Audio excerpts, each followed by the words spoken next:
Hey everybody, how's it going? Welcome to a special weekend edition of NoDQ&A video right here on NoDQ.com, as well as the YouTube channel and NoDQ&A videos affiliate, ringsidenews.com.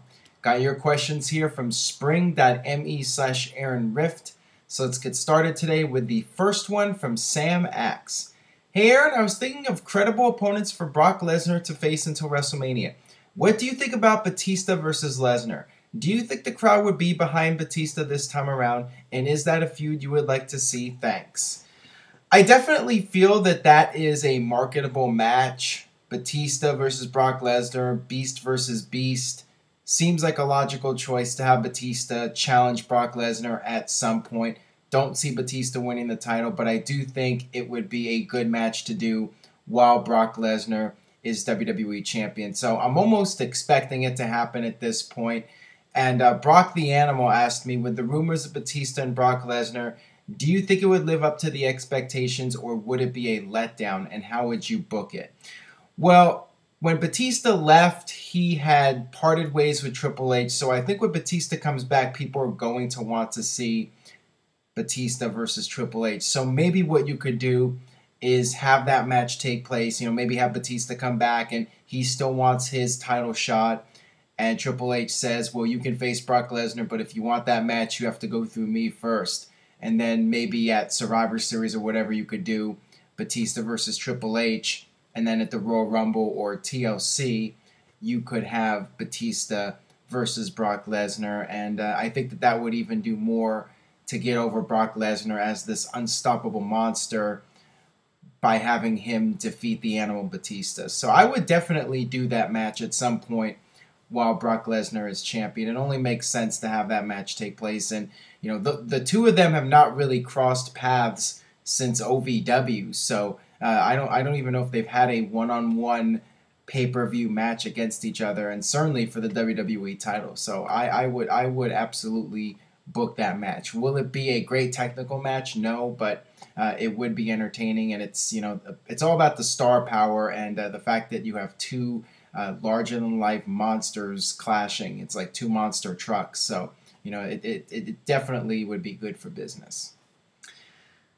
All right, this one comes from WWE fan Dark Arrow.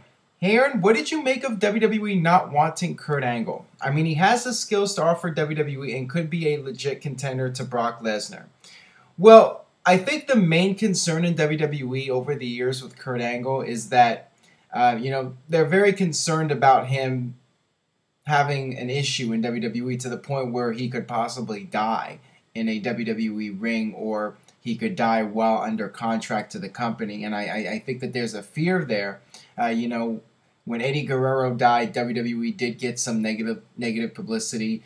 And the thing about Kurt Angle is that he's an Olympic gold medalist. So if something happened to him under WWE's watch, it would generate even more negative publicity than usual, and I think that they're really afraid of doing anything with him. I do see Kurt Angle going into the WWE Hall of Fame. I think that that's inevitable. It will happen at some point, but I'm not sure they want to risk putting him in the ring again at his age, and who knows if he would even be able to pass a WWE physical. So I mean, that's all a big question mark, and they don't really seem interested in bringing him back and having him wrestle again. Could he do it? I mean, if he was working a light schedule, a Shawn Michaels or Chris Jericho type schedule, who knows? Maybe he could pull it off. But then again, he might not be able to pass the physical. So it's hard to say what will happen with Kurt Angle, but I do think one day he will at least go into the Hall of Fame. All right, this one comes from Devin Earhart. Please answer in video. Or, I'll do this question first. If WWE somehow brings back Kurt Angle, could we see an Angle versus Rusev feud at some point? I believe Rusev would put more over with a feud by beating the only Olympic gold medalist in WWE history. Ultimate USA versus Russia feud. I do not see WWE essentially wasting Kurt Angle like that and having him wrestle somebody at Rusev's level. And certainly I don't see Angle jobbing out to Rusev. If WWE was to bring back Kurt Angle someday, they would put him in there with the top tier guys, the John Cenas, the Daniel Bryans, those kind of guys. They're not going to put Kurt Angle in there against somebody like Rusev. Just won't happen. If Kurt Angle's coming back, he's not going to be a full-timer. At best, he'll wrestle every now and then, and WWE's going to save Kurt Angle matches, and they're only going to put him in there with the very top guys. So don't see that match happening. Highly unlikely in all likelihood. All right, this one comes from K-Ass-KB-Fabe. If I can't even say it. K-Ass-Candy-Fabe, not K-Fabe Candy Ass. Do you think the WWE is foolish not to capitalize on Bully Ray and Kurt Angle possibly leaving TNA? I know WWE is trying to push new talent, but I see no harm in giving these men a short run like they did with the New Age Outlaws in order to appeal to older fans. Well, for the reasons I mentioned earlier, with Kurt Angle, I could see why WWE would not want to bring him back, and with Bully Ray, it also has to do with the age factor, and they could bring him back like the New Age Outlaws and give him a brief run. But I think more times than not, WWE wants to focus on the younger talent and avoid bringing back the older names and having them get involved all that much. Once again, Bully Ray, Devon going into the WWE Hall of Fame someday, I absolutely see that happening, and I think it's just a matter of time. But as far as Bully Ray coming back and getting a big push in WWE again, I don't know if they're going to do that. I don't know if they want to invest in somebody at his age and, have him in there when you have plenty of other talented guys on the roster that, WWE is doing just fine without Bully Ray. So, I don't know if it's going to happen or not. Maybe it's slightly more of a possibility with Bully Ray than Kurt Angle. But I would really be surprised to see Bully Ray in WWE as a singles competitor. I think that if they did bring him back for a match or a series of matches, it would be him and Devon together as the Dudley Boys. That's just my gut feeling on it. All right, this one comes from Masked Warrior X. Answer in video, please. Do you see The Miz winning back the IC title in Night of Champions, knowing how the WWE is with Ziggler? Thanks, Aaron. Well, I was very surprised to see Dolph Ziggler win the title in the first place, but at the same time, with The Miz, for whatever reason, it's just not working. I don't feel it's working personally. This new gimmick that he's doing, it's hard for me to take The Miz seriously at all right now, and that's sad because 3 or 4 years ago he was a top guy in WWE, and now he's struggling to even get noticed in WWE and get any kind of attention from people.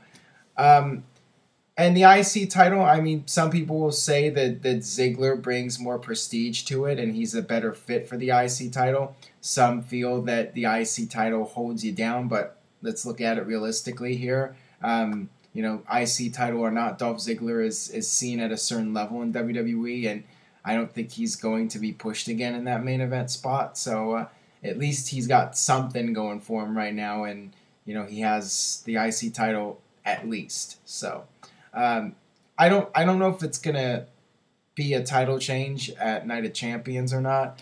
It's really hard to say. The title flip flops all the time, and it's hard to keep track of who's the champion. Wouldn't make sense to me for Ziggler to lose it right back to Miz. So one would think that they went ahead with the title change, and you had Wade Barrett hurt.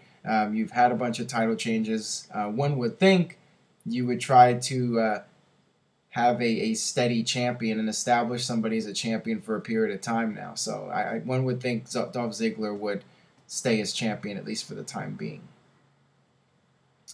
All right, this one comes from Leon York 1. Hello, Aaron. Do you see Rusev being built up to give Cena something to do?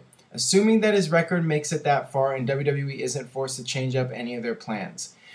Well, I definitely think that Rusev is eventually going to be fed to a top babyface. If not John Cena, then Roman Reigns. That seems to be the direction that they're going in. They're building up Rusev as this monster heel, and eventually somebody's going to stop him. My gut feeling tells me it's going to be Roman Reigns, but it could be John Cena. It just depends on where they fit John Cena into the storylines and when they feel that they've gone as far as they're going to go with Rusev, and when they give up on that push, they're ready to have him lose. It just depends on how the storylines are going and who's available to be the guy to beat Rusev. So yeah, it could be Cena, could be Reigns, and could be anybody. Could be Batista for all we know. All right, this one comes from MayuMan123. Aaron, I was curious what you think about Bobby Lashley now, and what about his WWE run. I think that Bobby Lashley is a good fit to be TNA champion. I think that the world champion should be seen as a guy who is the best that nobody could beat, and Bobby Lashley has that credibility. So I'm all for him being the champion.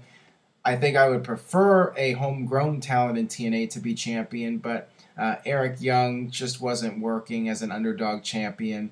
So I think it was the right decision to go with Bobby Lashley, and they've been doing a good job. I mean, perhaps it's too little too late with the way that they've been booking Bobby Lashley as champion. I mean, they should have had a champion like this a long time ago in TNA.